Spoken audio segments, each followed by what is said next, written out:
The year was 2013, and the idiot child that I was realized that, hey, you can update the game. And with the novice knowledge of the game that I had, I accessed multiplayer for the first time. The first server I ever joined was Mineplex, which was the fastest growing server at the time. I distinctly remember my first game, Castle Siege, the staple game of Mineplex. I'm sure we all have fond memories of Mineplex. If not playing it, at least watching other people do it. It has been estimable among all Minecraft servers in its golden years, which were long-lived. Even with all of the good memories I have with Mineplex, I moved on to Hypixel. That server just won me over. Looking back at Mineplex today only reveals a shadow of what it once was. And looking at the stats now, it doesn't even make the top 50 in player count. Looks like we're gonna have to update that banner, bud. I refuse to believe that Mineplex sunk this low solely because of Hypixel's competitiveness.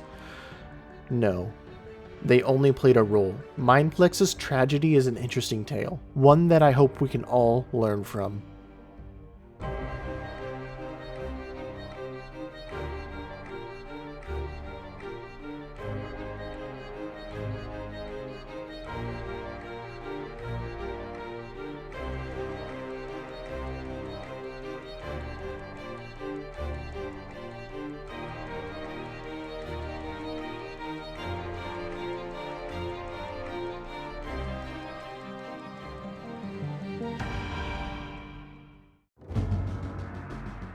I'm not going into the nitty-gritty of every game detail and all of their exact actions they made over the years, but I do think it's important to know where the server started. In early 2013, Mineplex was founded by two game developers, known as Sterling and Spew. They created the server to host their new game, Castle Siege. Later, they bought out another server, Better MC, also known as Nautilus, and its games, one of which was Dominate, which later went on to become Champions. That was a huge move for Mineplex, and it exploded in popularity. It gets better though. If you follow the history of any Minecraft server, it's all about marketing, which, especially for Minecraft, influencers play a huge role. One of the largest Minecraft YouTubers at the time, Captain Sparkle, started making Mineplex videos, which he partnered with the owners to do, and actually joined the staff as an owner himself, which only increased the accelerated player count. For any Minecraft server, having influencers is huge and brings loads of players to your server. A lot of the older big names in the game took part in this too, like Dan TDM and Sunday. Hypixel understood the power that this type of marketing has, which is one of the reasons they've grown as big as they are today. All of these events happening in 2013, things are looking very bright for Mineplex. 2013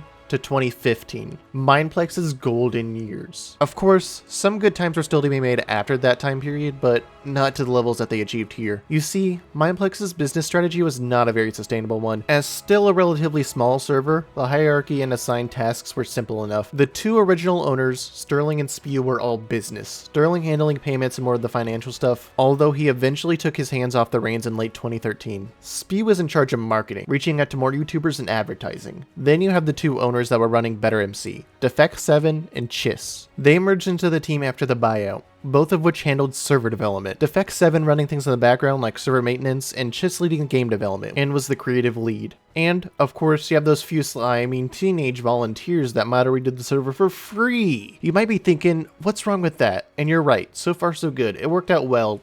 Until it didn't. Mineplex didn't have any long-term plans. In fact, pretty much their only plan was to pump out new minigames as fast as possible to keep current players engaged. That was their first mistake. Lack of actual goals to strive for. But the first nail in the coffin was the infamous Minecraft EULA, which, to summarize, states that no server could give players in-game advantages over other players by paying real money. Interestingly enough, this is why the Gladiator Arena is disabled in Hypixel Skyblock after they implemented the cookie system. Before this, Mineplex sold ranks, which gave players access to exclusive kits, but Mineplex was forced to make them available to everyone, and that was a big cut to their revenue. They quickly got a new update out that instead gave paid ranks cosmetic perks and introduced loot boxes, which did help them get back on track a little. Earlier in 2014, Spew actually left the team so he could focus more on college. So this was a three-man show at the time, and there was a hit on marketing and getting YouTubers to play the game. Late 2016, early 2017, Chiss left too due to health concerns. Of course, more people were brought onto the leadership team at the time, but half of the original people were gone. Siggles, Chiss's replacement,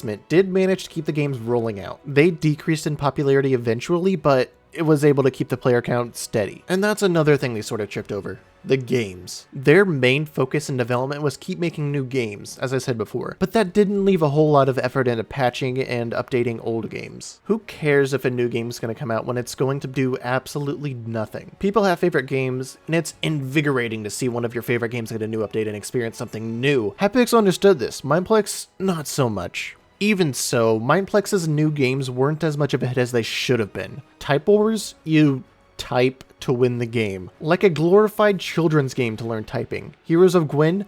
Literally League of Legends in Minecraft. Which sounds pretty cool in theory, but was severely cut down in features because, Minecraft. Milk the cow?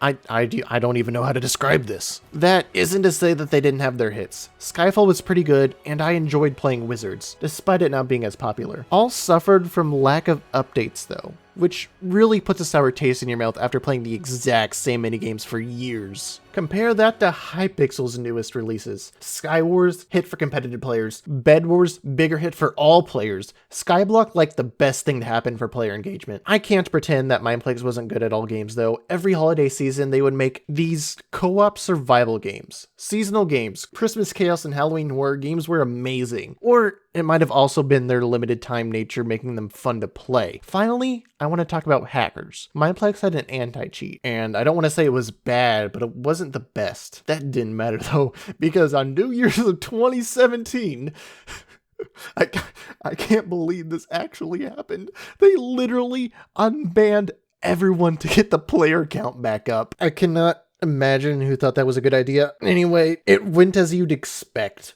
Big influx of players for the first few days, games overrun by hackers, everyone leaves, player count remains a lot lower than before. And you have all those cheaters hanging around in the shadows. I mean, one mistake could be dismissed, but for a lot of people, this was the final straw. You can probably already see the cracks here. Things were starting to fall apart. By mid-2017, all of the original owners had left. Earlier that year, Apple G and Strut20 purchased Chiss's shares of the server. They thought it had potential, but ultimately failed to manage it well enough. As they didn't really have any prior experience with Minecraft, in late 2017, the rest of the employees that made Mineplex were fired, including admins, game designers, and sigils. Smaller names stepped up to see what they could do, but the damage had already been done. If you've worked with code before, it won't be too hard to picturize what was happening. The source code for Mineplex was worked on over multiple years by multiple developers, and it was pretty outdated. Adding simple features required you to go back in a pile of spaghetti and trying to make sense of it, while writing and deleting new code to make sure it all still works. It would be too much work to just rewrite Mineplex, and eventually people stopped bothering to mess with it. Mineplex is one of those servers that always seems to be lagging. The source code is pretty inefficient, so a lot of work needs to be done for simple tasks, and it shows. Even retrieving information takes much needed resources from running the server, and you can see it very frequently if you play on it today. The new owners are very distant from the game, probably have not even played on Mineplex itself, and it shows too. They don't listen to the community anymore, and only the loyalist of players have stayed, hoping things will get better, or people who were hyper-focused on stats. Mineplex eventually released a subscription-based rank, and with the loyalist of players using it, it has given them a relatively stable source of income. They continue to have a stable yet relatively low player count. Mineplex will probably be here for a while. I doubt that it will ever return to its former glory, or even get much of a boost in player count. Chances are low any new game could bring attention back, and the only way I really see this happening is another change in ownership. Someone who cares about the community and knows what they're doing. Someone who's willing to fix or even rewrite the base code to fix things up. Mineplex is a minigame server, but it still has a lot of potential that's locked away by its current situation, and I'm afraid it's potential that we'll never see again.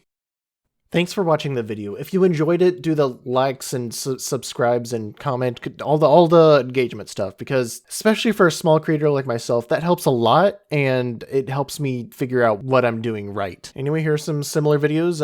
Watch more.